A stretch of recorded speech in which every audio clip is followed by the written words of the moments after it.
Hello guys, good day. I hope that you are all doing fine today. This is Sace and welcome back to my channel.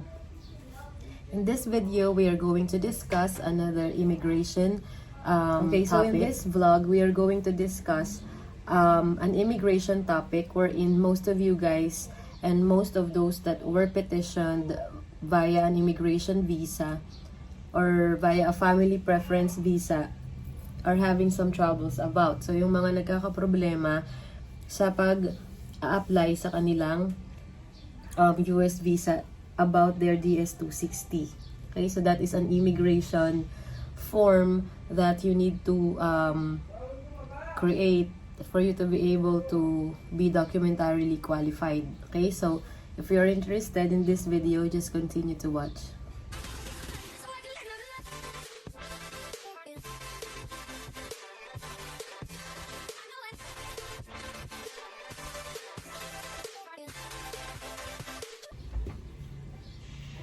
Okay, so before we start further, I would like to thank those who were supporting my vlogs and all those that I post about the immigration thing. And thank you so much. I hope that it's helping you as much as it is helping me. So, meron akong isang subscriber that gave me an idea to post a video about the DS-260 on how are you going to fill out the DS-260. Okay, so before we go ahead on the filing out of the DS-260, let us first learn more about the frequently asked questions about the DS-260. Okay, so again, this DS-260 is an immigration form wherein you need to fill this up. This is really a long document that you need to fill out with your SEAC. Okay, so you need to log into SEAC and you are going to submit that DS-260 form that they are asking you. Okay, what do we need for us to be able to complete and submit the form online? Okay, so ano ba daw yung mga kailangan natin? So, the immigrant visa applicants must have an internet access, must have the NVC case number, okay, and your invoice ID number. Okay?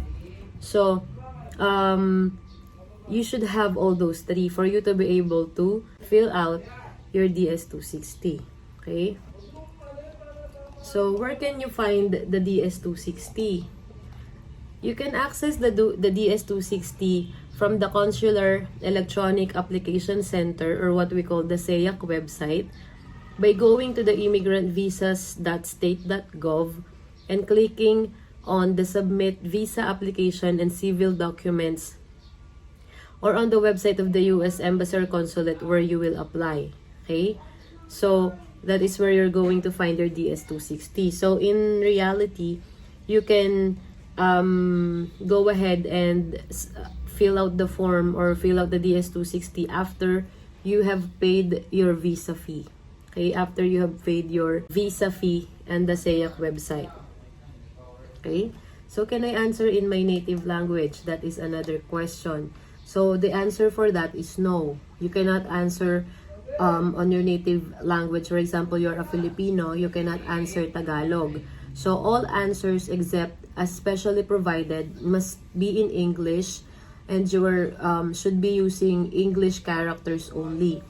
Applications submitted in any language other than English may be rejected, and you will be required to log back into the Consular Electronic Application Center and provide English answers. Okay, so another question, are all fields in the DS-260 mandatory? Okay, the answer for that is most fields on the DS-260 are mandatory. You may leave fields marked optional blank. Okay? Some fields may also give you the option to select does not apply. If a field does not apply to you, you may mark the box next to does not apply. Okay? All other fields must be completed. An application will not allow you to submit a form with any mandatory fields left blank. Okay? So for instance, an error message will be displayed and you will be required to complete the field before continuing with the application. If you do not answer questions that apply, your form may be also rejected. So, sinasabi dito that not all fields are mandatory. Hindi mo kailangan na lahat siya na hinihingi ni DS-260 is sagutan mo. Okay? But there are fields there that answerable by a selection wherein pwedeng optional or it does not apply. Okay?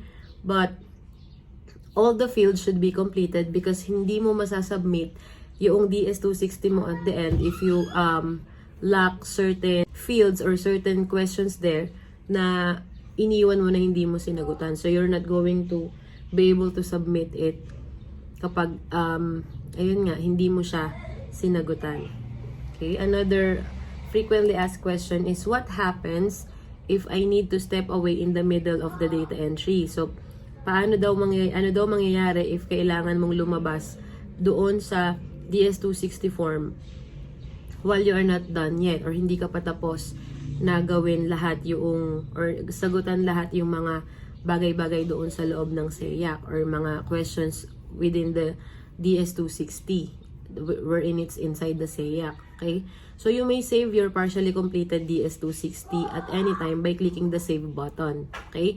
So at every pages, at the bottom of the pages, there is a save button wherein you can just click that particular button for you to be able to save what you have done already. Okay? If you need to step away, simply click the save button to save your progress and click on sign out in the upper right hand corner of the screen. Okay? All the data that you entered up to the point of clicking on save will be stored until you are ready to continue completing the form again. Okay, to ensure your privacy, if you step away in the middle of the data entry, the DS-260 has a timeout feature. Okay, if your DS-260 application is idle for approximately 20 minutes, SEAC will log you off. Okay, so every 20 minutes and you're not doing something about the DS-260 or you're not working on it and it's just on the screen, after 20 minutes, it will become idle. Okay, and SEAC will log you off automatically. Okay, so you just need to log in again for you to be able to access your DS-260. And all the data that you entered up to the last time you clicked the save button will be stored until you are ready to continue completing the form again. Okay, any data that you entered after clicking save will be lost. Okay. Another question, how do I access a previously saved DS-260? So again, the scenario is that you have not finished working on your DS-260 yet and you may need to go out and get away from the SEAC website. So what do you need to do if you would like to again access the previously saved DS-260? So the thing that you need to do is you just need again to log into SEAC, okay, and then select the view or edit from the IV or immigration visa and alien registration section of the immigrant visa summary information screen, so that you are going to see that on SEAC as well. You will then be provided with a list of all applicants in your case along with the status of each application. So if for example your status is not started yet or incomplete or already submitted, that is under the DS-260 table.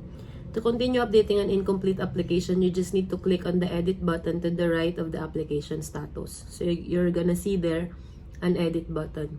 Once you submit your application by clicking the sign and submit application button on the sign and submit page, you will enable to access your application again without the assistance of the NVC for immigrant visas, KCC for diversity visas, and or the US Embassy or Consulate which you plan to apply. Okay? So, sinasabi dito that after you have finished the DS-260, natapos mo na siyang i-fill out, and you have already submitted it, you cannot do something about it anymore. Okay? If you've already signed and submit the application, if you click the sign and submit application button already, then it will be submitted to NVC and it will be there and you cannot do something about it anymore. You cannot edit it, or you will be unable to access that particular DS2T60 again, unless during your interview schedule already. Okay? So, do I bring the DS260 application with me to the interview?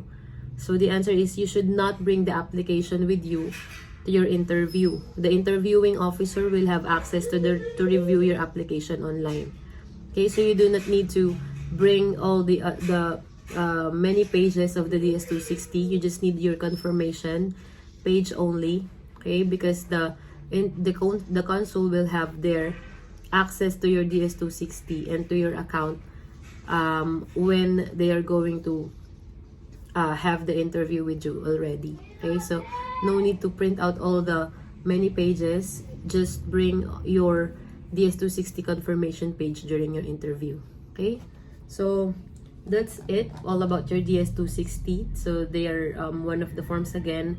Or your DS260 is the immigrant visa electronic application.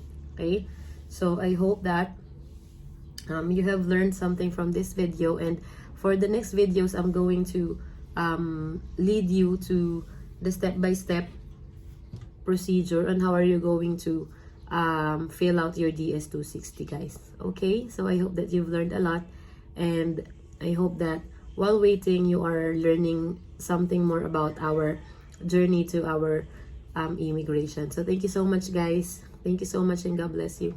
Bye-bye.